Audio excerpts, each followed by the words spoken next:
शंकर जी से गुजारिश करूंगी कि वो यहाँ आए और आज के मौजू पर इजहार ख्याल करें। आप हमारी एकेडमी के सेक्रेटरी हैं, शायर हैं, अदीब हैं, करुणा शंकर जी। यहाँ मौजूद सभी को आदाब। बायोलॉजी के हवाले से अगर बात करें तो दिल और दिमाग इंसानी जिस्म के दो पार्ट हैं, लेकिन अदब के हवाले से बात थोड़ी सी फर्क हो जाती है। और इस तहरीक में भी मेहदी भाई से काफ़ी डिटेल से गुफ्तगू हुई। उसको बहुत संक्षेप में अगर हम कहें तो जो तहरीक का कमज़ोर होना, उसमें कहीं न कहीं हम या तो दिल से काम लेने वाले हुए या बिल्कुल खालिस दिमाग से काम लेने वाले हुए, जबकि ये तहरीक दिल और दिमाग दोनों की हारमोनी से जब चलती है तो फिर अपने सही अंजाम तक, सही रास्तों तक पहुंचती है। काफ़ी बातचीत हुई, उसका मैंने कुछ नोट किया है, वो आप तक रखने की इजाज़त चाहते हैं। तरक्की पसंद तहरीक तरक्की याफ्ता तहरीक नहीं बन पाई आज तक, वरना तरक्की पसंद तहरीक के सरोकार आज भी जिंदा ना होते। रावण के बदलते वरना तरक्की पसंद के सरोकार आज भी जिंदा ना होते। रावण बदलते गए, यह बात जितनी साफ है उतनी ही तल्ख यह बात भी है कि राम का वजूद भी पहले जैसा नहीं रहा। हमारी जहां लड़ाई थी, थोड़ी फतह मिली, तो हमारे भीतर का राम रावणोन्मुखी तो नहीं कहूँगा, कुंभकर्ण के गुणों को जरूर थोड़ा थोड़ा तवज्जो देने लगा। यहाँ बात कई सारे लोगों को चुभ सकती है ये, लेकिन हकीकत कुछ कुछ ऐसी ही है। थोड़ा अहम, थोड़ा भ्रम, थोड़ी सुस्ती हमने भी अख्तियार करनी शुरू कर दी है। डर है कि कहीं तरक्की पसंद तहरीक बेजान दिमागों की पसंद उनका सगल न बन जाए। मुर्दा भरी तारी हुई तो आने वाली पीढ़ियां हमें माफ तो क्या ही करेंगी, कोफ्त उल्टे जरूर होगा कि हम कहाँ ले आए उन्हें। ऐसा ना हो हमारी आगे की पीढ़ियां हर हाल में खुशहाल रह पाएं, इसके लिए हमें तरक्की पसंद तहरीक को आज के सरोकारों पर न सिर्फ ध्यान देना होगा, बल्कि उन पर 360 डिग्री का फोकस करते हुए काम भी करने होंगे। एक्चुअली हम चश्मे लगा करके देखते हैं और हमारा अपना एंगल, हमारी अपनी जो जिंदगी होती है उसके अकॉर्डिंगली हमारा अपना एंगल तय होता है। और जब हम एंगल में बंद करके बात करेंगे तो बात उस एंगल की होगी, पूरी बात नहीं होगी, सही बात नहीं होगी। इसलिए 360 डिग्री की बात कर रहे हैं कि पूरा मुकम्मल हम देख करके बात कर पाए। सिर्फ पुरानी लकीरें पीटने से कुछ खास हासिल होने वाला नहीं। खुशफहम हम कितने भी हो लें, कोई भी आंदोलन अपने सवाब पर पहुंचकर थमता है, फिर ढलान लेता है। सिर्फ और सिर्फ तरक्की पसंद तहरीक ही इस दायरे से बाहर है। वह कल भी नई थी, आज भी नई है, आने वाले कल में भी नई ही रहने वाली है। हाँ, मुखालिफ बदलते हैं, लड़ाई के या कहें काम के, बल्कि खूबसूरत तरीके से कहें तो खेती किसानी की। वो खेती किसानी जो तरक्की पसंद तहरीक का मेन, वो खेती किसानी जो किसान करता है वो नहीं, तहरीक जो करती है उसकी। खेती किसानी के तरीके और सरोकार बदलते जाएंगे। आज के सरोकारों को हमने गलती से सरकार और राजा तक महदूद कर दिया। गलती यही हो रही है, किसी को कोसने से अब कुछ खास नहीं होने वाला, क्योंकि जिसे हम कोस रहे हैं उसने बखूबी जान समझ लिया है कि हम सिर्फ कोसने वाले की सलाहियत रखते हैं और कुछ नहीं। उसने भी नींबू मिर्च के टोटके से हमारी पोषण को ठंडा करने का मजाक ढूंढ लिया है। यह सही है कि आज बाल विवाह बिरले ही होता है, भ्रूण हत्या पर भी लिखत पढ़त में पाबंदी है। गरीबी की बात कर नहीं पाओगे पेट भरने को अनाज मिल रहा है, बल्कि कहें कई बार अनाज बेचकर दारू पीने का जुगाड़ भी हो जाता है। इसलिए नशियाई भीड़ को जिंदाबाद मुर्दाबाद के लिए राजी भी नहीं कर पाओगे। आज दिन भर पत्थर तोड़कर इतना पैसा मिल जाता है कि अगर सलीके से खर्च हो तो 4 दिन की बुनियादी जरूरतें पूरी हो सकती हैं। आज इन मुद्दों को तहरीक का हिस्सा मानना समझना हम पर सवालिया निशान ही लगाएगा। हमारी कमतर समझ को ही कहीं न कहीं किसी न किसी तरह से बेवकूफ बना दिया जाएगा। तरक्की पसंद तहरीक के आज के कुछ खास सरोकारों को हमने अपने खास एजेंडे में शामिल न किया तो इस तहरीक का आने वाले दिनों में सिर्फ और सिर्फ मजाक बनना है। अदब के लिए भी ये खास मुद्दे हैं। कहते हैं साहित्य समाज का दृष्टा है, लेकिन इसकी स्रष्टा कैफियत को भी हमें नहीं भूलना चाहिए। अदब ही है जो नए समाज को नई तरह से सोचने के लिए मजबूर भी कर सकता है। तो उसकी स्रष्टा कैफियत को भी हमें नहीं भूलना चाहिए। अदब में हम अगर इन सरोकारों पर अपनी पैनी संतुलित और सधी ही नहीं फोकस्ड कलम चला सके और इसी के इर्द गिर्द काम कर सके तो तहरीक रहती दुनिया तक तरक्की पसंद ही नहीं, साथ ही साथ तरक्की याफ्ता भी कही जा सकेगी। भाई भाई की बात करते हैं, लेकिन भाई के लिए अपने खिड़की दरवाजे नहीं खोलना चाहते। हमने शुरुआत में कहा दिमाग जज्बात दिल की और दिमाग की, कहीं हम दिल से काम लेते हैं, कहीं दिमाग से काम लेते हैं। तो सबसे अफसोसनाक बात यह है कि हम भाई को जानते ही नहीं। कितना जानता है एक आम हिंदू एक आम मुसलमान को?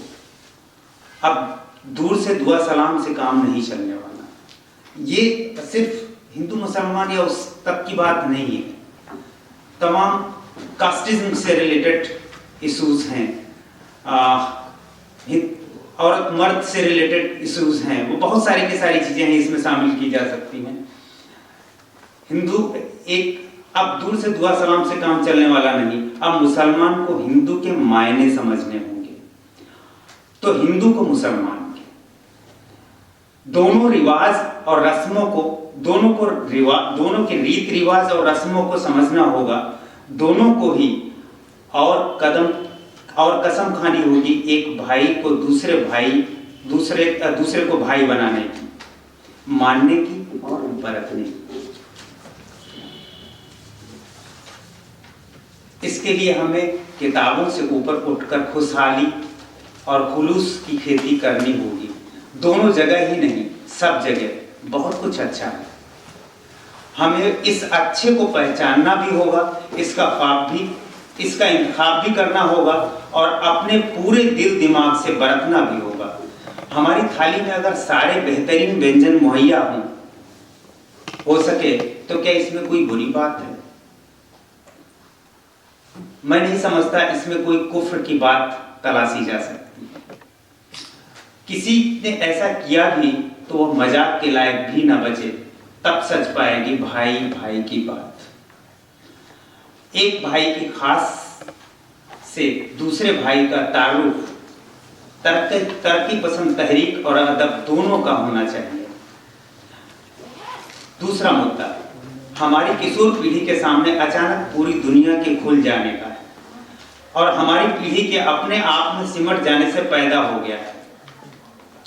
बच्चों के सामने मोबाइल और उसके जरिए पूरी दुनिया खुल गई और हम अपने आप में, हमारी किशोर पीढ़ी गुमराह और खुदकश हो रही है। सोसाइटल अटेम्प्ट्स और बहुत सारी की सारी चीजें जो हम देख रहे हैं घर में, हम अपने बुजुर्ग वालिदैन की ठीक तरह से देखभाल नहीं कर पा रहे। ये दुखद है। क्या हमारी कोशिशें यहाँ नहीं होनी चाहिए? यहाँ युवा पीढ़ी को अब चश्मे पहनाने से काम सधने वाला नहीं। हमारी कोशिश उसकी आंखों से सारे चश्मे उतार देने की होनी चाहिए, जिससे वो जिससे वो बात को 360 डिग्री से कहे, सारे नजरिए से देख पाए और सही नजरिए से अपनी राय दे पाए, आने वाले कल की खुशहाल जिंदगी का सबब बन सके। हमारे बुजुर्ग वृद्धाश्रम में नहीं, हमारे अपने ही घरों में मल्हार गाने की हालत में हमेशा पाए जा सके।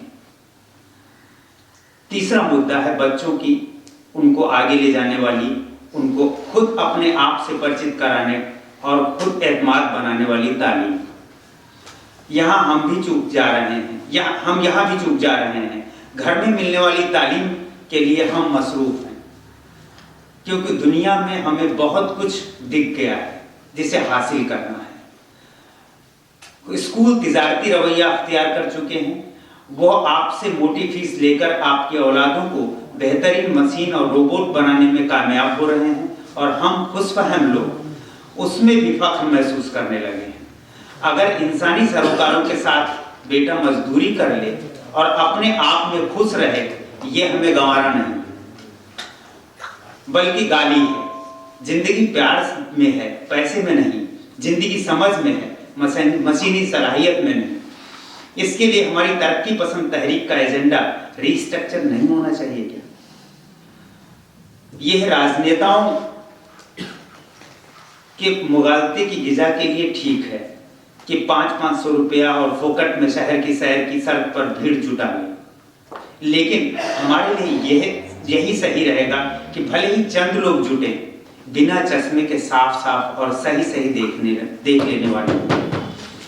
घर के सामने एक पेड़ भी अगर घर के सामने अगर एक पेड़ भी है तो घर भर की ऑक्सीजन के लिए पर्याप्त है। एक बात और, हमारे पर्यावरण को ऑक्सीजन लबरेज बनाने वाला, उसके टॉक्सिन को खत्म करने वाला भी कोई एजेंडा होना चाहिए हमारा। बिना उसके यह तहरीक तरक्की पसंद न कहला सकेगी। हमारी रोजमर्रा की जिंदगी का अनुशासन क्या ऐसा है कि बेहतर माहौल की राह आसान हो सके? खिड़कियों के लिए घर के दरख्त मत काटो, ये शौक अच्छा नहीं है, बहुत पछताओगे। आज बहुत सारे घर तलाक की जद में खड़े हैं। उन घरों के बच्चे घुट रहे हैं और हम हैं कि अपने अहम को हमारे अहम पानी पा नहीं रहे हैं, मतलब हमें सेटिस्फेक्शन नहीं मिल रहा है। क्या हर घर के आंगन में एक प्यार का दरख्त पनपे, ऐसी किसी कोशिश पर हमारी निगाह नहीं जानी चाहिए? और सबसे अहम बात, आज बच्चों को अदब की शक्ल में दिया क्या जा पा रहा है? हमारे लिखने में जब तक हमारे लोक की फिक्र, हमारी बेहतरी की फिक्र नहीं हुई, तब वह अदब सिर्फ और सिर्फ एक तरह की कै है, उल्टी, जिसे हम अपने पेट को सुकून देने के लिए लगातार उल्टी कर रहे हैं।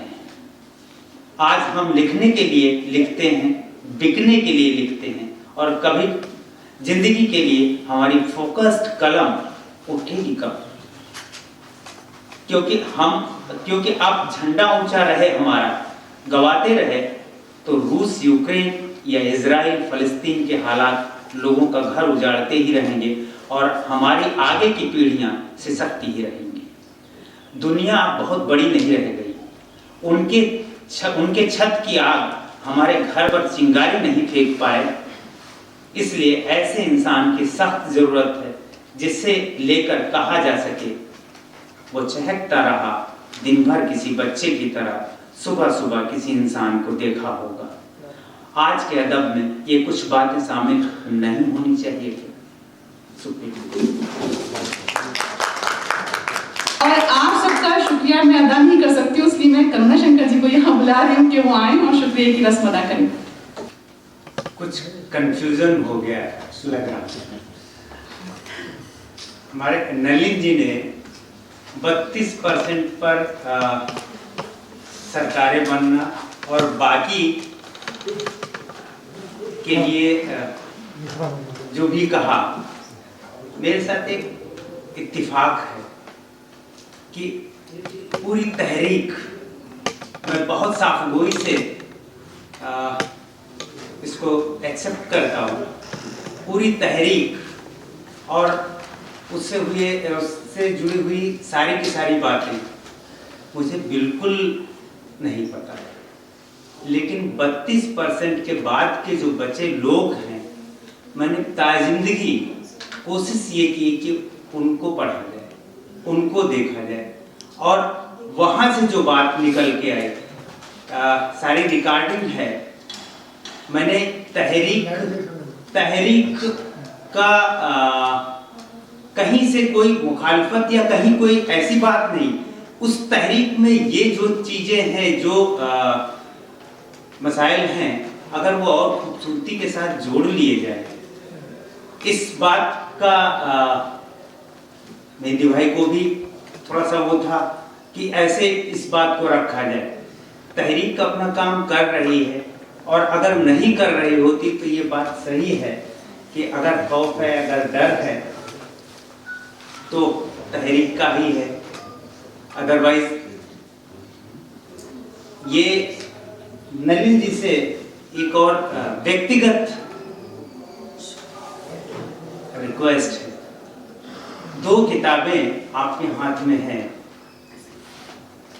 मैंने बिल्कुल तहरीक नहीं पढ़ी, तहरीक के लोगों को भी आपकी जुबानी जानता हूँ, लेकिन 2 किताबें हाथ में हैं मेरी व्यक्तिगत। मैं गुजारिश करूँगा कि कभी थोड़ा सा सोते समय 10 मिनट सही वक्त निकालते हुए उनको देख लेंगे तो ये मेरे ऊपर बहुत एहसान होगा। और उसमें भी जो रिकॉर्डिंग है उसमें भी कहीं तहरीक की कोई मुखालफत या वो नहीं है। जो भी है वो जो 32% के बाद बचे हुए लोगों के चेहरों को पढ़ने के बाद जो निकल के आया है वही है। आपने बहुत सब्र के साथ इतने देर तक, और आज ये उपलब्धि है कि चर्चा शुरू से बहुत उम्दा तरीके से चली। आप सबने साथ दिया, इसके लिए एकेडमी की तरफ से मैं बहुत बहुत आप सबका शुक्रिया अदा करता हूँ।